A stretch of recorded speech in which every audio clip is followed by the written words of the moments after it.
Well, good evening and welcome to the After Show Afterthoughts with Lynnie Godfrey and Miss Vivian Reed. Oh, my girl, Vivian. Hey, girlfriend. Yes.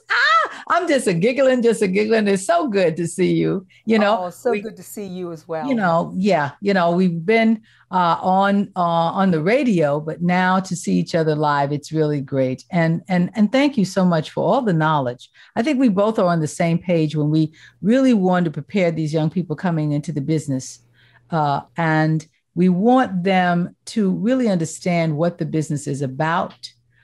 And we both wish that there were more courses in the curriculum that directed that.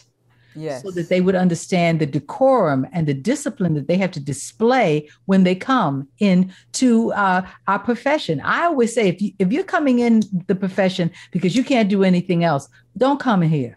Don't come. Don't come, because this is not the place for you. I don't want a person who says, well, I can fail at this and nobody will care. I care.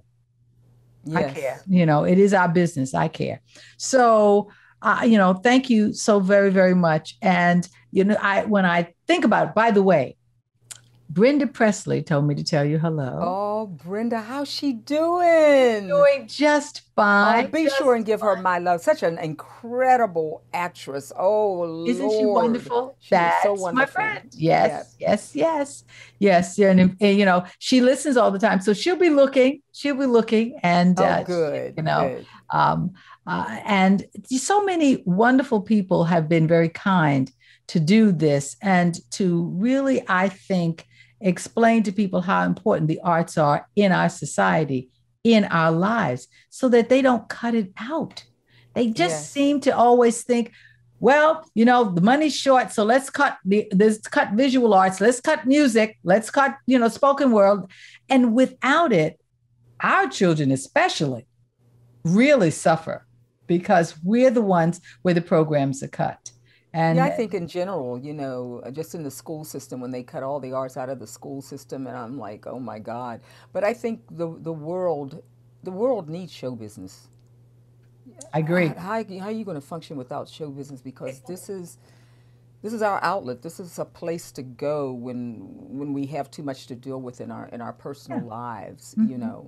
It's an escapism for a lot of people. For us, really it's for me. It's therapy. I mean, I can lose myself in it. I lose myself in the work, in the passion of it. Yes, me too. I mean, I always say this: if I could be on the stage 365 days of the year, I would. I love, even when we're in rehearsal, where equity rules is, what do you get, 10 minutes every I'm hour, ready to keep on going. Honey, I'm ready to keep on going. I hate it when rehearsal ends. Well, the thing about it is sometimes it interferes into a thought. And I'm like, break. No break. I'm just getting this. I'm just getting this. Why we got to take a break? Can I keep going?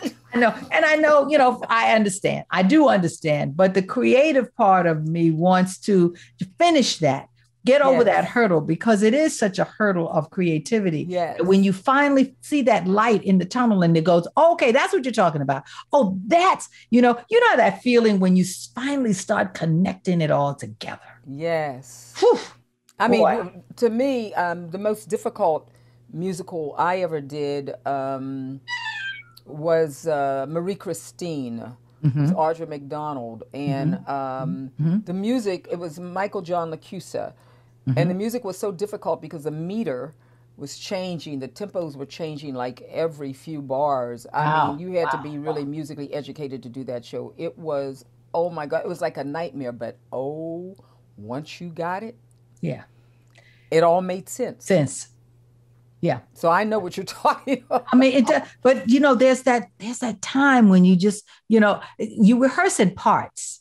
Yes. That's what people don't understand. We rehearse in sections, in a play and in a musical. That's the similarity. You rehearse in sections. And sometimes you rehearse the scenes where everybody's in it. And then if you only have a scene with one other person, that's left, when everybody else has gone home. Yes. You don't have that sense of continuity until you start putting it all together and you get that thread. And once you kind of go, oh, I see this. And I'm down in my book. I'm a writer. So so this leads me to this thought, then this to this thought, to that thought. That's when it, and then all of a sudden I'll hear the director go, well, what happened to her? Exactly. But I think when you go home from a rehearsal as actors, I think this is what you should do. You take notes during the day when they're giving out the choreography or the staging, or working on the scenes. But you got to put in the work at home. You can't go home and then say, okay, I'm done. And then what it does, if you do that, you come in the next day and then you're fumbling because while you haven't done the homework, you haven't worked on anything to memorize, anything to work on the steps. You haven't worked on anything. So it brings a standstill to the whole proceeding. And what happens is everyone's rehearsal time becomes your homework time. There you go. And, and everyone knows it because they're standing there looking at now you didn't even look at this last night. So you're wasting my time. And the most important thing that if we learn is respect for someone's time. Yes. And then also, too, you got to be worried about your own career because if you do that enough times during a rehearsal period, they're not going to want to work with you again. In fact, you might get fired. You might get fired. Yes. And I think that people need to know that is one of the things that really can happen. The thing is getting the job is not the hardest thing. It's keeping the job. It's keeping it. It's keeping the job. It's how you work. It's how you work. It's how they see the progress. And then you may not make progress the first week and a half, but then you make that leap and they go, okay, now I understand why I hired him or her. I got it. Everyone works differently. That's the one thing. As a director, and as an actor, I have found, as an actor working with actors, I found that everybody has their own pace. And I can, I'm kind of a fast study, so I can go faster than a lot of people. And I found that I had to learn the patience of letting people find their moments, not try to push them. It really goes this way. No, I just have to let them find it and then see that in the face when they do it. And then you got to go, good. So there's so many life lessons in it. Yes. In the arts that you can apply outside, letting people be themselves, having patience, not being so judgmental. But I'm only going to have patience to a point. Well, if I discern or feel that, no, it's not you trying to find your way in the character. You're not finding your way because you're not doing homework. Well, no, that's different. No, that's very different. You can tell. I can tell if it's somebody searching for, exactly little dynamics in a character, and if they've done their homework or not. You can tell. You can. You know when someone's struggling with it because they're still trying to find it, and when someone hasn't even tried to find it. Because they don't know the next thought. It's when I'm with an actor and the thought that you're in doesn't take you to your next thought. I did a thing at Rainbow and Stars. I'm not going to call any names, but this director wanted me to do it, and it was called 20th Century R&B. And one of the actors who made records and everything, he still was carrying his binder with the script in it, with the songs and stuff, just a few days before we were about to open. So the director comes over to me, she calls me and she says, Vivian, what do I do? I said, you have to be stern. I said, he's doing it because you haven't said anything. Exactly. I said, that's why he's doing it. He's basically playing you. He's going to keep that script in his hand as long as he can. As long as you allow him to. As long as you allow him to. I said, you need to tell him tomorrow when we're in rehearsals, I need that script out of your hand. And I need. This is the last day I see that script. What I find. You need to do it with firmness. You need to do it with firmness because I find that people in show business, no matter what part of show business they're in, they will try to get away with as much as they think they can get away with. But that's children. They're always going to test you. However, I found also the thing that I find of being a female, and if you are in the head of the production, if you're at the helm now, if you're directing, I have found there are very many difficulties with people taking direction from a woman. Oh yeah, for sure. And and it's one of the things that I've said. I don't mince words. I will deball you. I will too. I will too. I'm not going to play that. This is about all of us making all of this happen together. And I really I think I have a kind method. I think it really is very, very kind. However, if I find that you have a resistance because of the simple fact that I'm a woman, because you don't want to take directions from a woman, we have an issue. And I've made a mistake. I've hired someone who's not right for what it is that we're trying to accomplish. So that's also an element that I've come, I've been directing since I was 19 in college. And I would go to, that's why I could tell in 5 minutes if I'm in a production, if a director has done work on the production or has not, because I know. You can. I'm scared of you. No, it's just like, and I'll just sit there and I go, oh, okay, I see what this is. Okie dokie. All right. And also, the one thing is you can also spot the person that kind of director is going to use as the scapegoat. Yes. Always going to be somebody that they're going to blame the failure of something on. And I always try to circumvent that for that person and say, now you work harder over here so that they can't say that you're doing so and so and so and so and so on. Because you can see it from the and usually it's a new person. It's a new person and they don't want to make any trouble. And they, and I don't come in making trouble. I don't know what they think I do when I get there, but I don't come in making trouble. I come in to have a lot of fun and have a fabulous show. But you also know what you're doing. You've already done the work and you know what you're doing. I think it's just probably they're trying to get over if they think they can. Yes. Well, that's when you talk about that gentleman with the script in his hand, all it means is you say now we're 5 days before the show's up. This is the last day I want to see that script in your hand. Exactly. And now let's go on. Yep. That's all you got to do. Because that's what they're waiting for. They're waiting for, because, a lot of people, a lot of our actors are childlike. And so they want to be, they need parenting, Well, the Bubbling Brown Sugar, how Billy Wilson came to be the director when we went on is at Amos, it was Fred Benjamin, who was the choreographer. And Fred has had this meek and mild manner about him. And baby, didn't work. Just ran with it. No, because the cast did whatever they wanted with him. Not the stars and the older people, but they just did what they wanted with him. They wouldn't listen to him, nothing. And he was just all meek and mild. So when we went on and we got picked up and got the money, he was not there. They hired Billy Wilson, who is totally opposite. Yes, Billy was nice guy, but he's not going to put up with your crap. No. He knew exactly. He came in. Billy came into UB and he replaced our original choreographer. Oh, and who was it? Oh no, we ain't calling no names. No names. But she's wonderful. She did the showcase. She was wonderful. But I think that the powers that be just didn't think that that there was enough experience there. Yeah, experience more than temperament. She was really good to work with. And lovely woman. I, still have a great relationship with her. But Billy had the experience. He had, and you can, if anyone looks at the parts of the show, you can tell what part is Billy and what part is Henry Latang. Billy had that classic, feel. Everything was elegant. Everything was smooth. Everything, he understood the actor.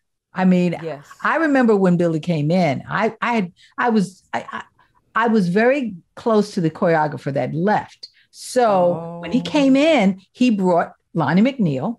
Oh, yeah. And Leslie Dockery, who are wonderful, wonderful dancers. So I went, okay, let me get to the back. Let me get, my instinct was, okay, let me give it to back because, I don't know him and maybe he's going to use his dancers and I can be in the back. He sat there and he went, where did she go? Where did she go? Oh, Lynnie, come here. He fashioned the whole first part of the finale dance on what I could do with my body. Oh, wow. See? He was that kind to me, though. Yes. But he said, no, I'm going to make you comfortable. Because you're the one who probably, if I choreograph something a little bit more difficult, I'll have the other dancers exchange a place for you, but you're going to start in the front. And he had me start in the front. And I thought, how wonderful of you. Mm-hmm. When I got older, I was just scared when it first happened. I was like, he said, no, just walk for me. Walk. Tell me how you walk. And so I would walk. He said, now walk a little bit better. You can walk better than that. Oh, he was wonderful to me. He really, really was. He and Chip were both very, very nice. And then they took another turn, and then they went with Henry, and Henry was fabulous, but Henry's tap, and I had tapped as a child in Star Time on television. So I knew a little bit about it, but baby, you had to learn how to tap on spot. Well, let me tell you what was interesting. Talking about Ethel Beatty, we were having lunch, and somebody came in and told us both at the same time. This person who came in the restaurant said, "Y'all know there's going to be a tap number at the end of the show." I'm talking about bubbling. This is probably another dancer in the show. And I thought, oh, I better get to taking tap lessons. Ethel said, I'm not taking no tap. No, I'm not taking no tap. So you see how it ended up. Yes. So I led the tap, and she was up with, I think, with John Sage and Checkers Clark, two of the other characters. Yes, yep. And they were swaying. Yes. They were swaying. Because she knew exactly what she was. I would always take advantage. If I heard something, then I would say, let me see if I can accomplish this. And it's a challenge. I started lessons right away.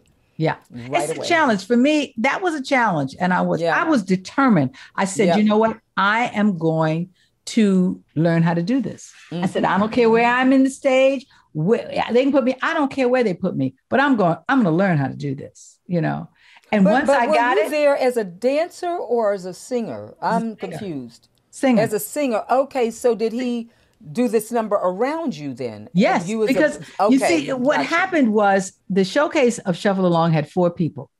And of the 4 people, I was the only one that they had asked to go along to the show. And so when they did the show, when they were getting the money, I did all the backers auditions all by myself. What? Oh my goodness. Yeah. Okay. Yeah.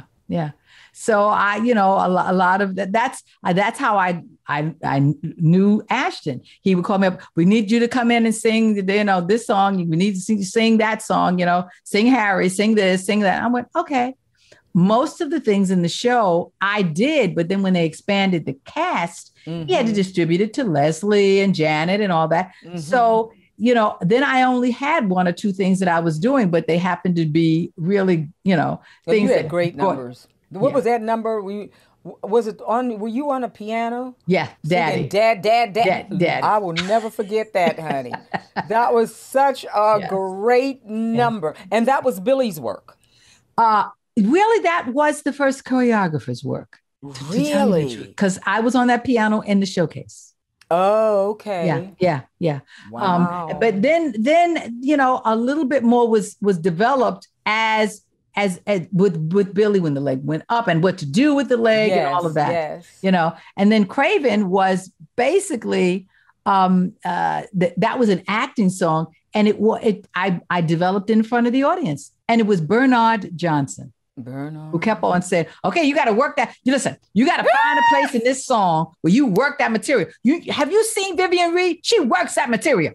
You got to work that material. I said, well, I haven't seen Miss Reed. No. Okay. But then I learned how to work the material.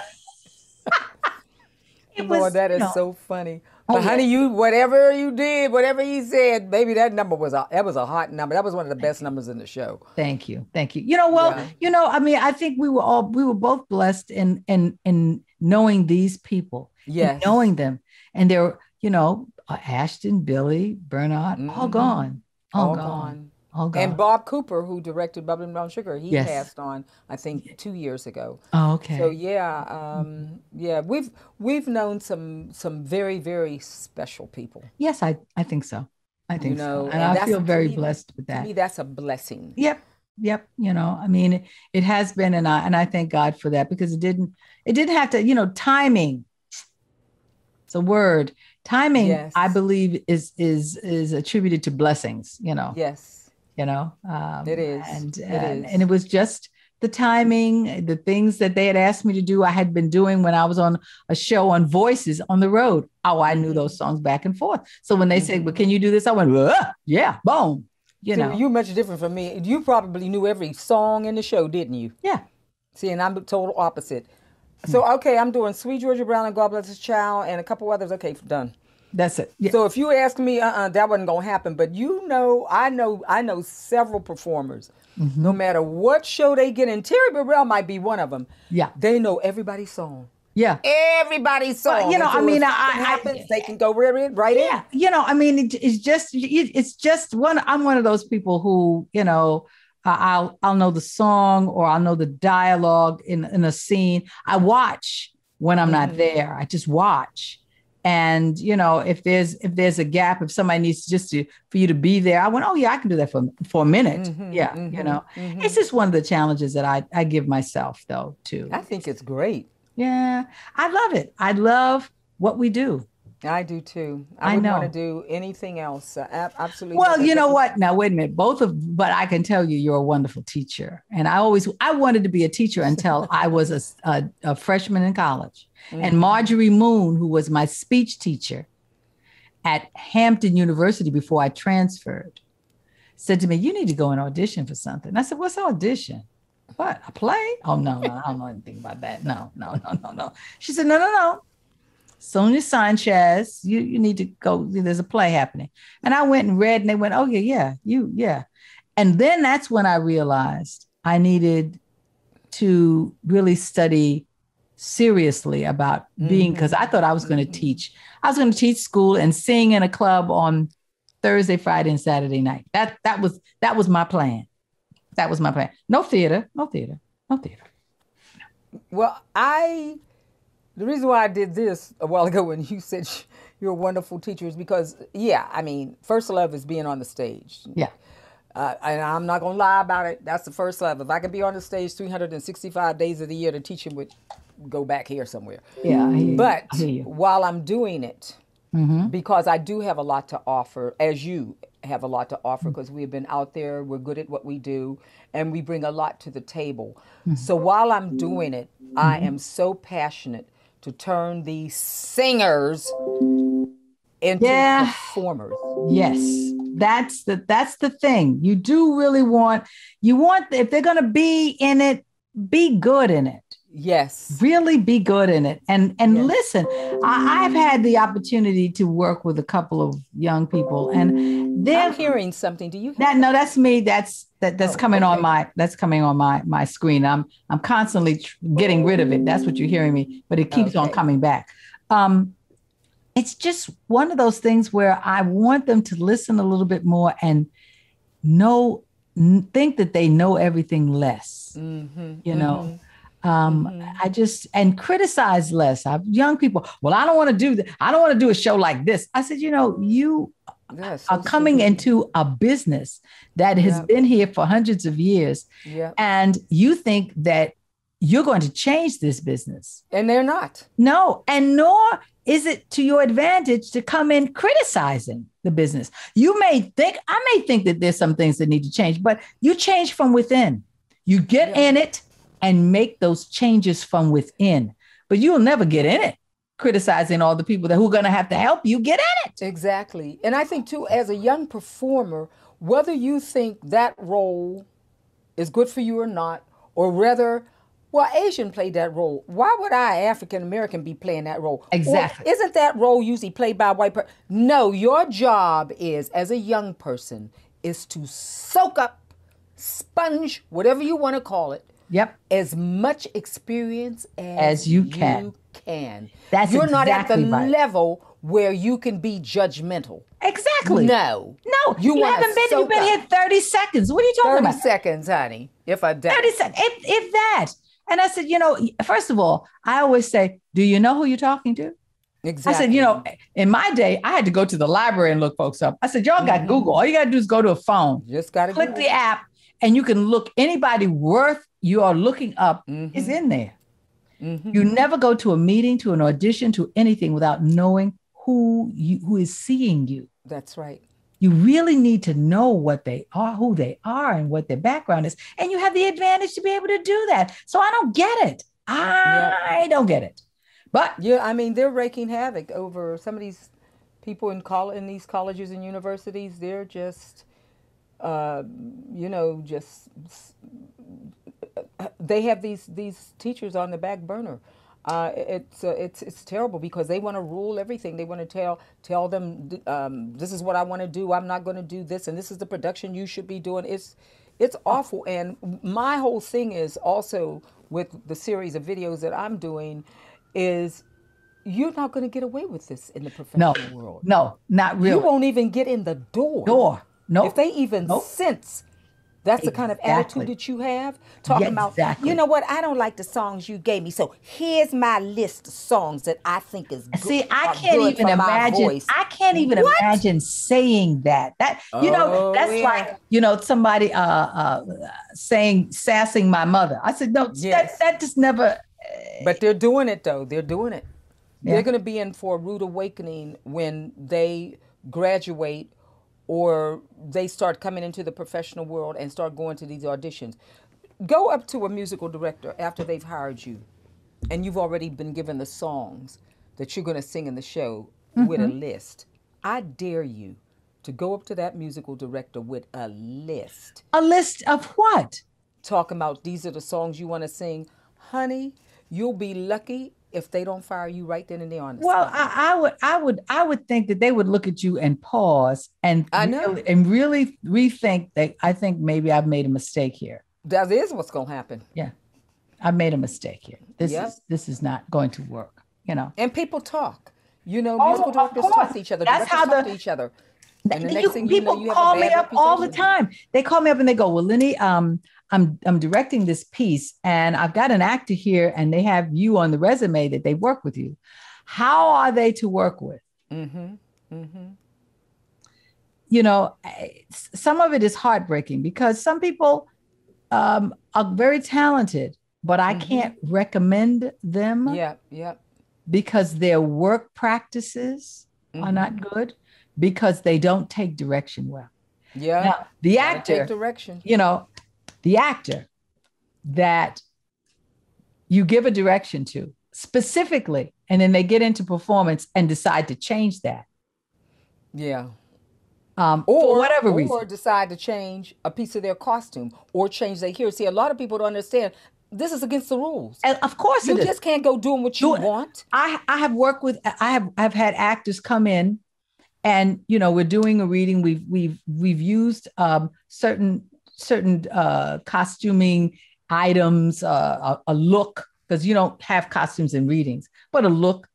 And they come in with a different look and not with the not with the look, not with the clothing that they had the night before. So I don't have any choice. Nope. They have to go on. I said, now see, what happens is that is an effort to undermine the production. And if you fall into that as the director and fall into getting into a rage, that's what they're looking for, because then you disrupt the whole company. Yeah. So I don't say anything. I make a mental note and I go, you will never do that to me again. That's all. You won't do that to me again. You don't have to worry about it. If I say to you, this character, there are a lot of actors who want to show their ability to emote on stage. And, emotion is a very important thing. You should be able to have it, the technique of it.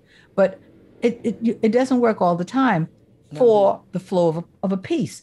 Mm-hmm. Whether you're singing, you have to be careful with that vocally, how you do it, or in dialogue. If it is now the consensus of the playwright and the director that you should not utilize that emotion, that it takes away from the impact of it, that's your note. That's your note. You got to be able to take notes. Get out there on that stage, and all of a sudden you just see it, and I thought, okay. Well, in my voice studio, they get one cry. I'll give them some constructive criticism, something it's nothing. Next thing I know, And I said, "Are you crying?" I said, "Go in the powder room and get yourself together." So they'll go in the powder room. They come back. I said, "Sit down." I said, "You will never cry in here again." And they're looking at me. I said, "And you want to know why?" I said, "As long as you're in show business, somebody's going to be giving you notes. Do you think any musical director, choreographer is going to put up with you crying every time you get a note? You will not cry in here ever again." Mm-hmm. And they don't cry. No. It's a lesson that you have to learn. Oh no, I mean, I'm sensitive. I be thinking, what I used to say. Oh, I was just acting away. I was just acting away. And the director, very kind people, go, "Well, that was interesting. Mm-hmm. So why don't we try this?" Oh, my feelings were hurt. I was like, "Oh no, are they reading me?" Was this in college or in professional college work? And notes, college, professional time. Yes, notes. And I thought we had an actor in our show who did that. Every time he got a note, he would just get so defensive. It was terrible. No. They would not know that I would be sitting there taking my note. You knew with this person. I mean, he let it show until they said, "You cannot behave like this." You can't absorb a note if you were so defensive when it first comes at you. Exactly. It's, my ability was like, oh, okay, because I'm a Virgo, so perfectionism. I strive for perfection. So Me I'm too. Like, oh, I guess that wasn't a good choice. Oh, I would be devastated. I said, okay, now let me see what they're talking about. That's the one thing that you have to develop, that you must put aside what you think is the first choice and realize that that's what that third eye is about. And that's also too what they, because I've discussed this a lot in my conversations. When you're being sides, and you're going in for an audition, you don't have the luxury of knowing what that script is all about. So the onus is on you to give those sides a backstory, make a choice, to fill it out, and then go in. But don't be so committed to that choice till when if the director says to you, "Wow, that was good, but let me see you try it this way," and then you can't turn on a dime because it's fixed in your head that this is the choice I made and I'm not doing it any other kind of way. No, because if you do that, and you can't change on a dime and do what the director is asking, he's not going to hire you. Well, but it's called adjustments and it's called flexibility. And that's what they're looking for. They expect you to go home and make a choice. Yes. And bring the choice back to rehearsal. Yep. If the choice is not something that works for the entirety, for the big picture, for the scene, for your partner, then they say, well, let's try something else. Mm-hmm. To be able to take a moment, I will give you the moment, because if you've worked on it, it's a bit. I was just like, okay, let me digest what you're saying. Mm-hmm. Okay, all right, okay, all right. You give the actor a moment and allow them to have that flexibility adjustment, but they have to be able to do it. But I think the point is you have to make a choice. You can't go in hemming and hawing because you don't know what the director wants. No, you don't know what the director wants, and you won't know what the director wants because you can't call him up and say, "I'm coming in for an audition. Now, what do you have in mind for this thing?" No, you can't do that. So you have to make a choice, and you have to do it with full conviction. And also, you must understand that your choice may not be the director's choice, but you may change the director. But you may change the director's mind. Change the director's mind. You must make a conviction of that. You say, okay, this is and they go, oh, I hadn't thought about it like that. I hadn't thought about that. Okay, all right. Now, can you do it the other way? That's all. So that doesn't mean that you've done anything. There's no wrong. Yeah. There's just another choice. There's no wrong. I don't use the word wrong. Yeah, I say there's another choice here.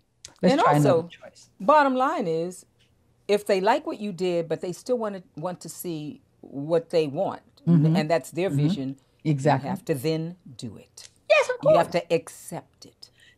That is what we are getting paid for. We are the tools in which a vision is being crafted. Yes. So it can't just be all that you want. There's a compromise there, or it can, Yes. it can.